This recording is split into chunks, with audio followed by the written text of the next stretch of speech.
Hello बच्चों, कैसे हैं आप लोग। आई होप बच्चों आप सब अच्छे होंगे और आपकी पढ़ाई बहुत अच्छी चल रही होगी। तो बच्चों ये हमारा लेक्चर नंबर 3 है, क्लास 7 के chapter number 5 lines and angles का।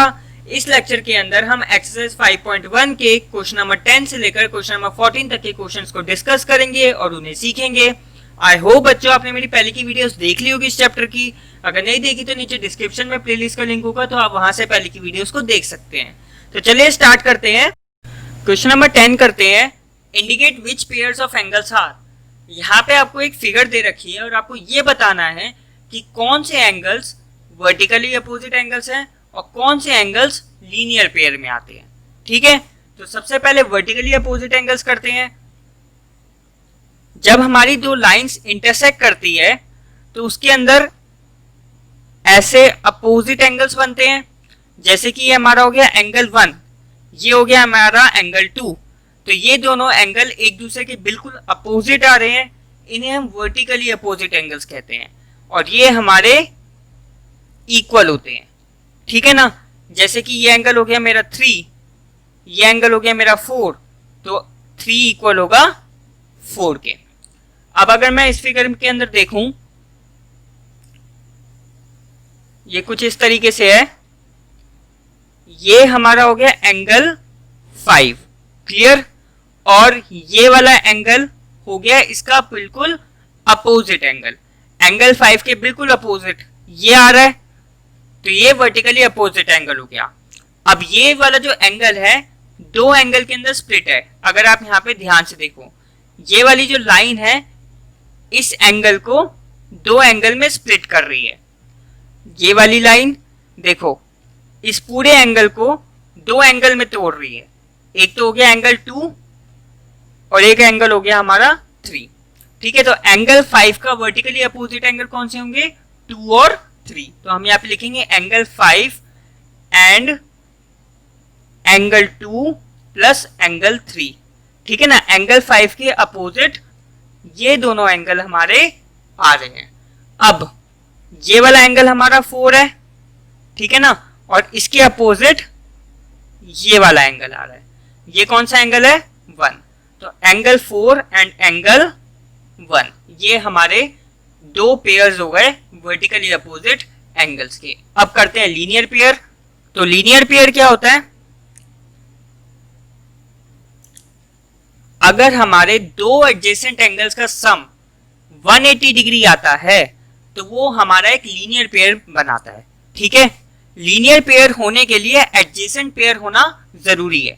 अगर आपको एडजेसेंट पेयर के बारे में नहीं पता तो आप लेक्चर नंबर 1 देख सकते हो, इंट्रोडक्शन है वो इस चैप्टर का। उसके अंदर मैंने सारे एंगल्स को डिस्कस कर रखा है, vertically opposite angles, linear pair, adjacent angles, complementary, supplementary, सारे एंगल्स को वहां पे डिस्कस कर रखा है। अगर आपको एंगल्स के बारे में नहीं पता तो ये वाला लेक्चर जरूर देख लेना। ठीक है, तो अगर ये वाला एंगल मेरा 1 है और ये वाला एंगल मेरा 2 है, ठीक है, ये मेरे एडजेसेंट पेयर है। एडजेसेंट पेयर के लिए कॉमन वर्टेक्स होना चाहिए, आप देख सकते हो कॉमन वर्टेक्स है, कॉमन आर्म होनी चाहिए और नॉन कॉमन आर्म्स होनी चाहिए दोनों तरफ। ठीक है ना, ये हमारा एडजेसेंट पेयर है। अगर मैं एंगल 1 और एंगल 2 को ऐड करूं तो ये मेरा एक 180 डिग्री का एंगल क्रिएट करेगा, यानी कि एक स्ट्रेट एंगल क्रिएट करेगा। आप देख सकते हो यहाँ पे 1 और 2 ऐड होने के बाद ये एक स्ट्रेट एंगल क्रिएट हो रहा है। ठीक है, तो ये मेरा एक लीनियर पेयर है। क्लियर। अब हमें यहाँ पे फाइंड करना है लीनियर पेयर कौन कौन से हैं।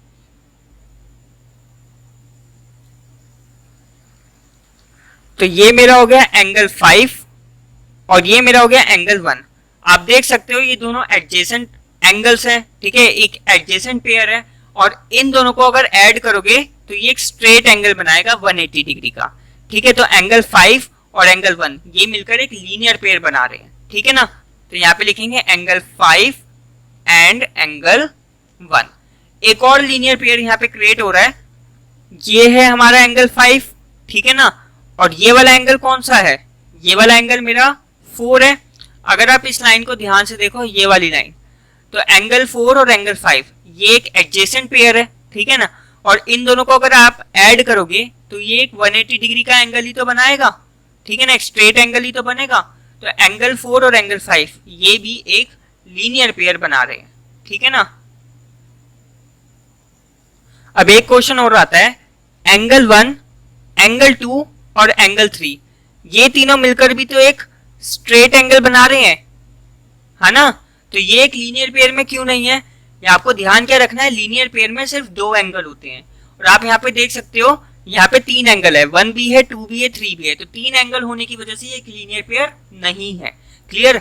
यहाँ पे तो सिर्फ 2 एंगल थे, 4 और 5, और ये मिलकर एक स्ट्रेट एंगल बना रहे हैं, ठीक है ना। तो इस वजह से ये एक लीनियर पेयर बना रहे हैं। क्लियर? अब करते हैं अगला क्वेश्चन। क्वेश्चन नंबर 11 है, in the following figure is angle 1 adjacent to angle 2, give reason.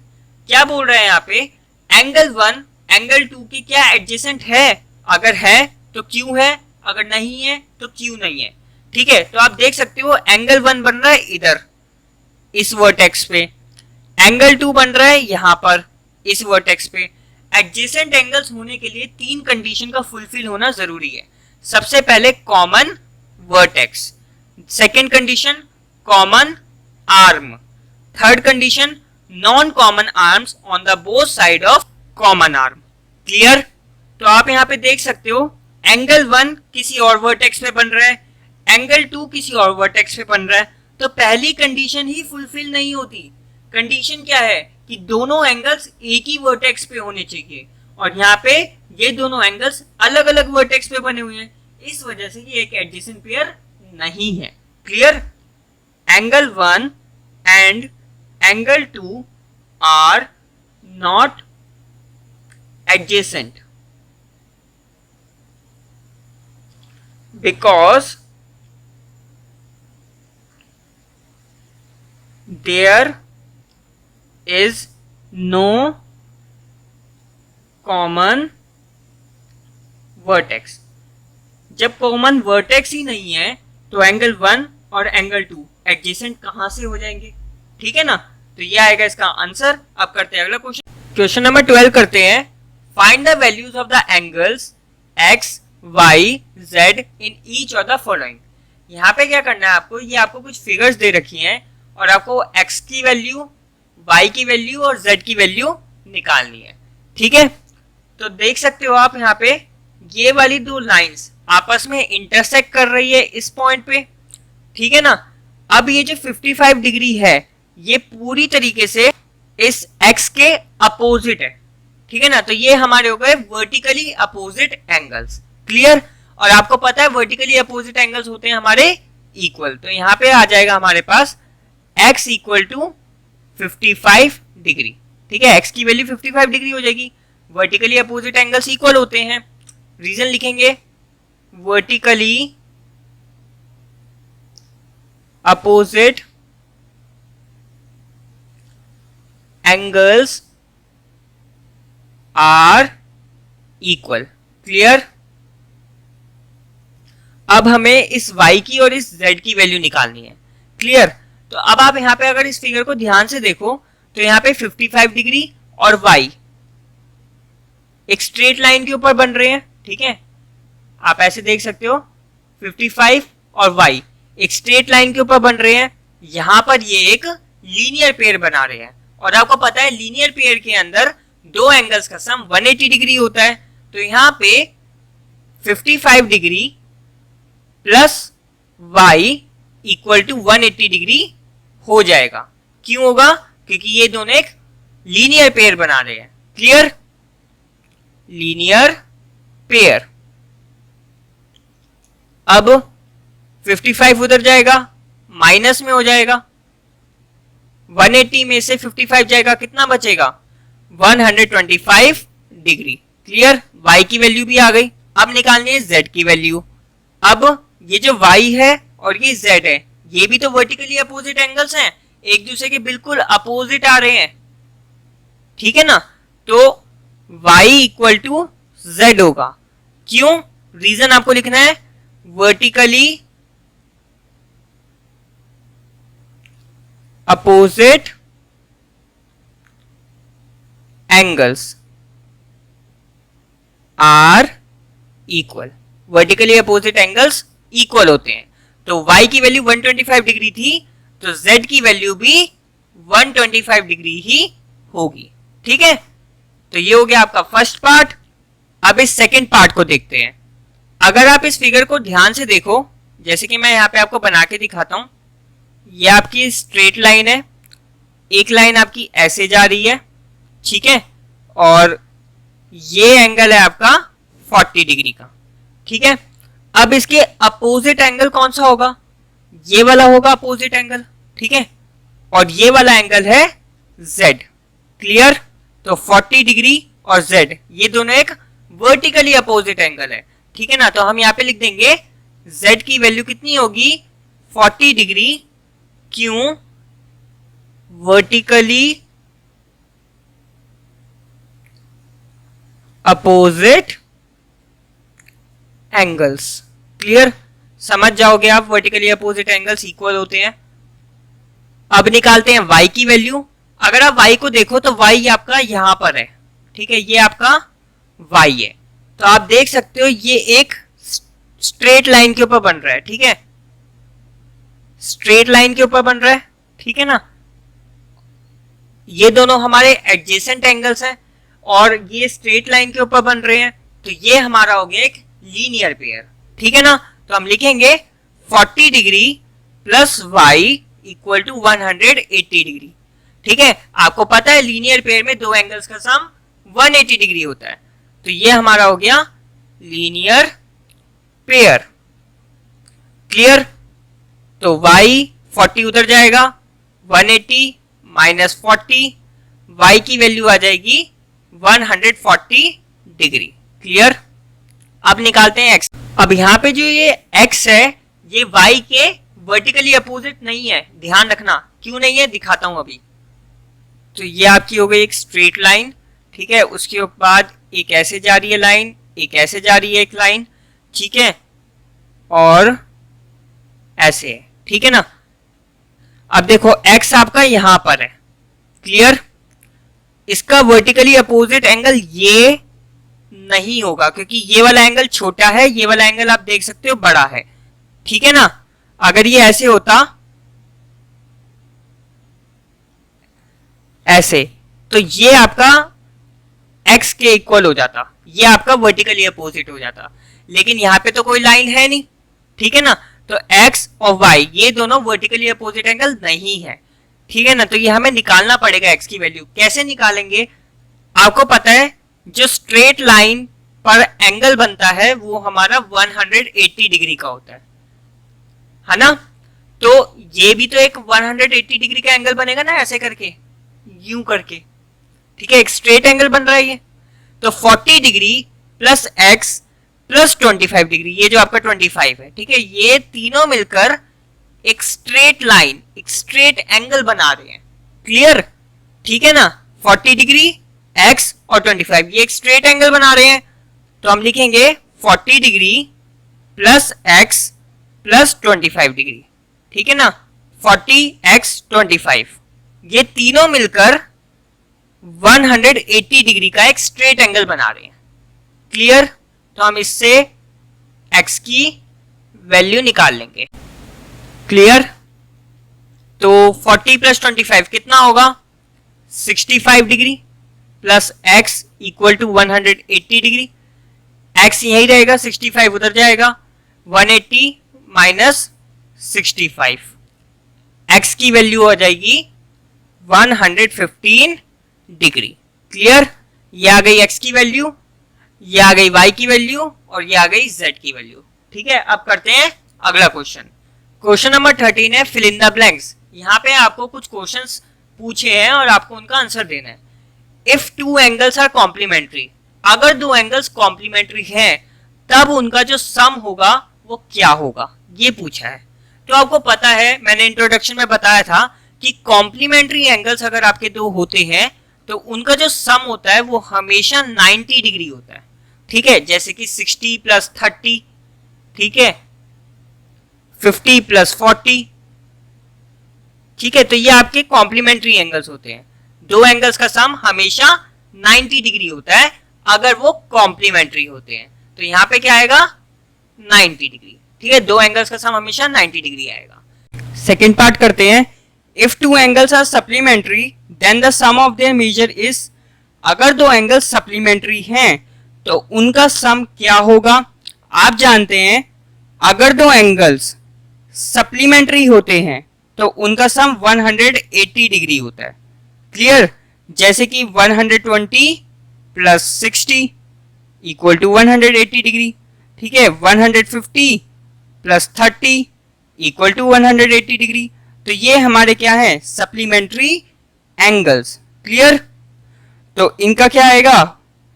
180 degree सम आएगा। ठीक है। Third part, two angles forming a linear pair are. अगर दो एंगल्स एक लीनियर पेयर बनाते हैं तो फिर वो सप्लीमेंट्री होंगे या कॉम्प्लीमेंट्री होंगे?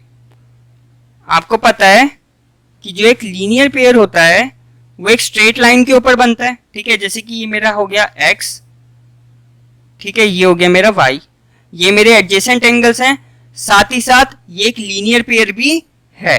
ठीक है ना। लीनियर पेयर में एक प्रॉपर्टी होती है कि दोनों एंगल्स का सम x और y, यहाँ पे x और y मैंने लेट करा, दोनों एंगल्स का सम हमेशा 180 डिग्री होगा।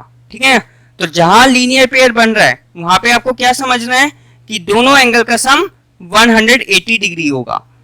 तो ये हमारे क्या हो गए? Supplementary angles. Clear? Supplementary angles. Clear? तो दो एंगल्स जो एक लीनियर पेयर बना रहे हैं वो सप्लीमेंट्री हैं। अब फोर्थ पार्ट करते हैं। If two adjacent angles are supplementary they form a linear pair. क्या मतलब हुआ इसका?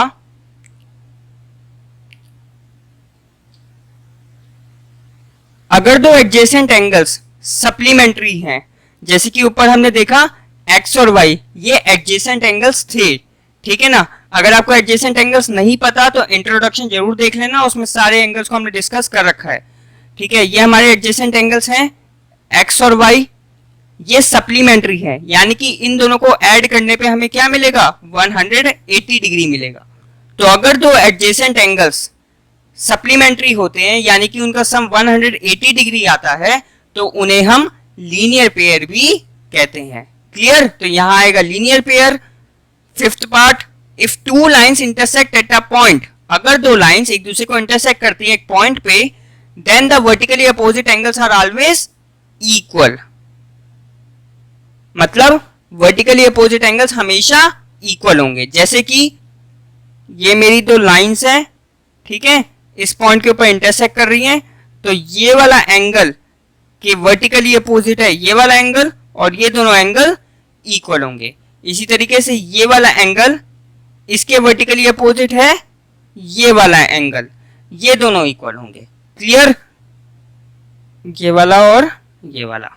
Last sixth part, if two lines intersect at a point and if one pair of vertically opposite angles are acute angles then the other pair of vertically opposite angles are, क्या मतलब हुआ इसका? अगर दो लाइंस एक दूसरे को intersect करती है एक पॉइंट के ऊपर, ठीक है, और वो एक वर्टिकली अपोजिट एंगल्स बनाते हैं जो कि एक्यूट एंगल है, जैसे कि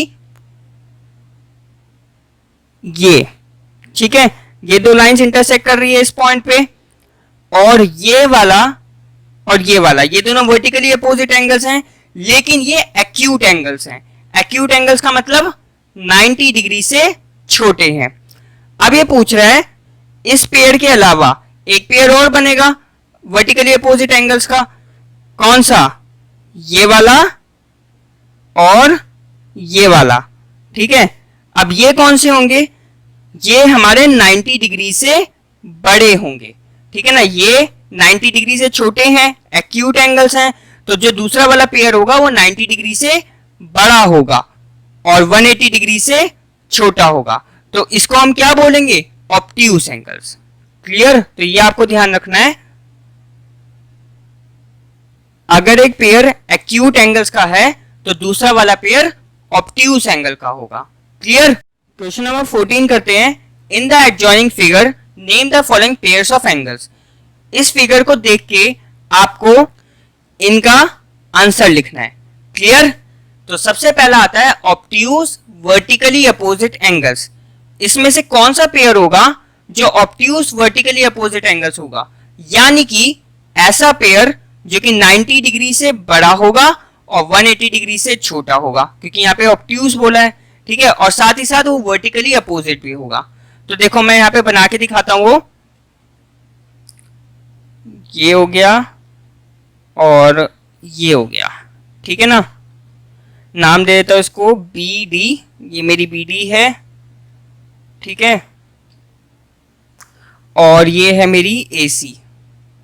अब देखो ये पॉइंट है मेरा ओ, ये वाला एंगल और ये वाला एंगल, ये दोनों वर्टिकली अपोजिट एंगल्स हैं, ठीक है ना, लेकिन ये 90 डिग्री से छोटे हैं, तो ये हमारे हो गए एक्यूट एंगल्स। वहीं अगर मैं इस वाले एंगल को देखूं और इस वाले एंगल को देखूं, तो ये वाले भी वर्टिकली अपोजिट एंगल्स हैं, ठीक है, एक दूसरे के बिल्कुल अपोजिट आ रहे हैं।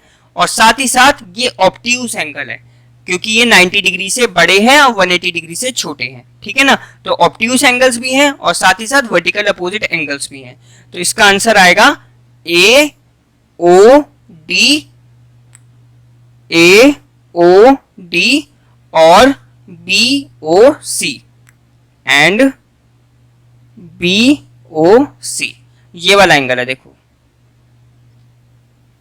ये और ये, ठीक है ना।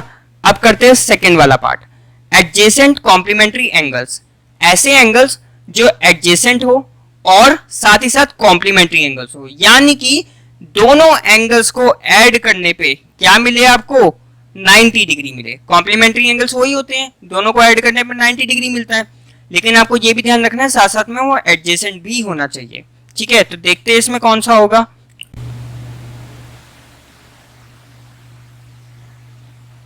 ये हो गया आपका बी ओ ई, ठीक है, और ये है आपका ए। अब देखते हैं ये एडजेसेंट एंगल्स है कि नहीं है। तो एडजेसेंट एंगल्स होने के लिए 3 कंडीशन होनी चाहिए, कॉमन वर्टेक्स, कॉमन आर्म और नॉन कॉमन आर्म दोनों तरफ, ठीक है ना।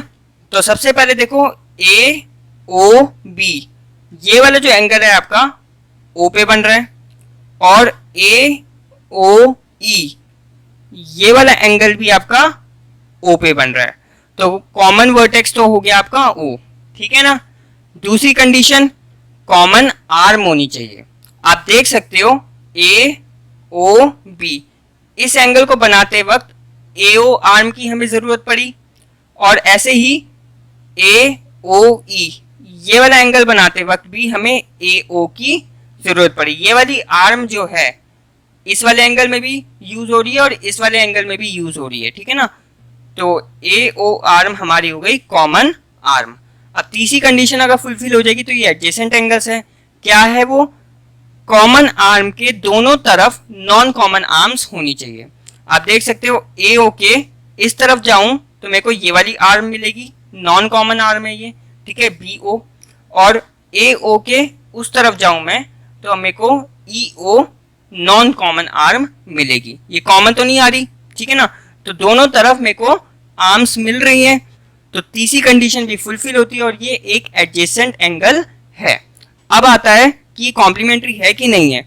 तो आप देख सकते हो ये एक स्ट्रेट लाइन है, ठीक है, इसके ऊपर ये एक स्ट्रेट लाइन बन रही है, तो ये दोनों मिलकर यहाँ पे 90 डिग्री का एंगल क्रिएट कर रहे हैं, ठीक है। आप देख सकते हो ये, ठीक है, ठीक है, ये तो दोनों को ऐड करोगे आपको 90 डिग्री ही मिलेगा। तो ये हमारा आंसर हो गया एंगल ए ओ बी और angle A O E. Clear. Third part क्या है, इक्वल सप्लीमेंट्री एंगल्स। ऐसे एंगल्स जो कि इक्वल हो साथ ही साथ सप्लीमेंट्री भी हो, यानी कि दोनों को ऐड करने पे आपको क्या मिले, 180 डिग्री मिले, ठीक है। तो देखते हैं। तो आप देख सकते हो ई ओ बी ये एक 90 डिग्री का एंगल क्रिएट कर रहा है। सिमिलरली ई ओ डी ये भी तो एक 90 डिग्री का एंगल क्रिएट कर रहा है, ठीक है ना। तो ये देखो ये भी 90 डिग्री है, ये भी 90 डिग्री है, ठीक है। दोनों को ऐड करोगे आपको मिल जाएगा 180। तो ये दोनों एंगल इक्वल हैं और सप्लीमेंट्री हैं, ठीक है। कुछ इस तरीके से है ये। ई ओ बी और ई ओ डी, ठीक है। तो यहां लिख देंगे angle E O B and angle E O D. Clear. अब फोर्थ वाला अनइक्वल सप्लीमेंट्री एंगल्स। ऐसे एंगल्स जो कि अनइक्वल हो और साथ ही साथ सप्लीमेंट्री भी हो, यानी कि दोनों को ऐड करते वक्त 180 मिले, लेकिन इस बार ये जो एंगल्स हैं इक्वल नहीं होंगे, ठीक है ना। तो अगर मैं इस लाइन को देखूं AC, ठीक है ना, इसके ऊपर OD बनाऊं, AC और OD, ठीक है ना, कुछ इस तरीके से ही है। याद क्या रखना है, दोनों एंगल्स का सम 180 डिग्री है, तो आपको ये ध्यान रखना है कि वो एक स्ट्रेट लाइन बनाएगा, ठीक है। जैसे कि आप देख सकते हो ये एक स्ट्रेट लाइन बन रही है, ठीक है ना। तो स्ट्रेट लाइन मतलब स्ट्रेट एंगल, और स्ट्रेट एंगल कितने का होता है, 180 डिग्री का होता है, ठीक है। तो यहाँ पे एक 180 डिग्री का एंगल क्रिएट होगा।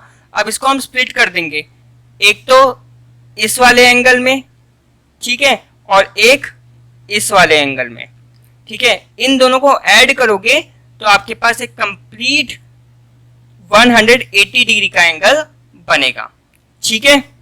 तो एंगल AOD, इसके अंदर आपको DOC को ऐड करना है, एंड एंगल DOC, इन दोनों को जब आप ऐड करोगे तो आपको 180 डिग्री ही मिलेगा, और ये हो गए आपके अनइक्वल सप्लीमेंट्री एंगल्स। क्लियर। अब एक पेयर और है जो कि अनइक्वल भी है और सप्लीमेंट्री एंगल्स है। कौन सा है वो, AOE ये वाला एंगल और EOC ये वाला एंगल, ठीक है। अगर इन दोनों को ऐड करोगे तो आपका 180 डिग्री आएगा, ठीक है ना। मैं एक बार बना के दिखा देता हूं, ये कुछ इस तरीके से है, ACEO, ठीक है ना। तो ये आपका ये वाला एंगल और ये वाला एंगल, ये दोनों का सम 180 डिग्री आएगा, और ये दोनों अनइक्वल है, तो इसका ये भी आ जाएगा आंसर, एंगल AOE, ठीक है, साथ में EOC, ठीक है ना। तो ये दो पेयर्स इसमें निकल सकते हैं। अब आता है adjacent angles that do not form a linear pair. ऐसे एडजेसेंट एंगल्स जो कि लीनियर पेयर नहीं बनाए। तो एडजेसेंट पेयर तो आपको पता है, कॉमन वर्टेक्स होना चाहिए, कॉमन आर्म होनी चाहिए और नॉन कॉमन आर्म्स होनी चाहिए दोनों तरफ। तो इसमें कौन कौन से पेयर होंगे, सबसे पहले AOB ये वाला एंगल और AOE